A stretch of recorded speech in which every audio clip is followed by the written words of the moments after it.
ડીઝલના સતત વધી રહેલા ભાવના કારણે અંકલેશ્વરના ટ્રાન્સપોર્ટરો મુશ્કેલીનો સામનો કરી રહ્યા છે।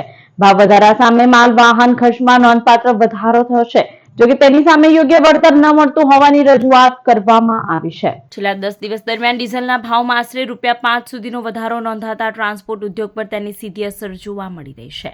ખાસ કરીને અંકલેશ્વર જીઆઈડીસી વિસ્તારમાં કાર્યરત ટ્રાન્સપોર્ટ સંચાલકો ભારે મુશ્કેલીનો સામનો કરી રહ્યા છે। ટ્રાન્સપોર્ટર્સના જણાવ્યા અનુસાર ડીઝલના સતત વધતા ભાવના કારણે માલવાહન ખર્ચમાં નોંધપાત્ર વધારો થયો છે।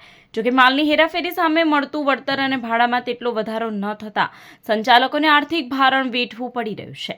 સંચાલકોનું કહેવું છે કે ડીઝલ ઉપરાંત ટોલ ટેક્સ, વાહનોની મેન્ટેનન્સ અને સ્પેર પાર્ટ્સના ખર્ચમાં પણ વધારો થયો છે, જેના કારણે ટ્રાન્સપોર્ટ વ્યવસાય ચલાવવો મુશ્કેલ બની રહ્યો છે।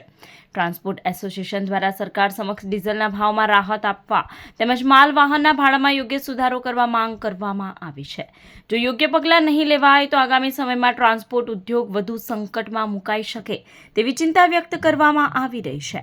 એમાં અસર તો એવી ને કે જો ટ્રાન્સપોર્ટના બિઝનેસ પર અમને જે ટ્રાન્સપોર્ટવાળાની ગાડીઓ ચાલે ને એ લોકોને ટોટલ લોસ છે। કંપનીઓ ભાડા વધારો આપ્યો નથી, કારણ કે શું છે કે ₹5નો વધારો આવી ગયો। હવે ટ્રાન્સપોર્ટવાળા પે કરી રહેલા છે અને ગાડીઓવાળા પે કરી રહેલા છે। એમાં શું છે કે આ ધીરે ધીરે ટ્રાન્સપોર્ટનો ધંધા બધા ધોવાઈ જાય છે।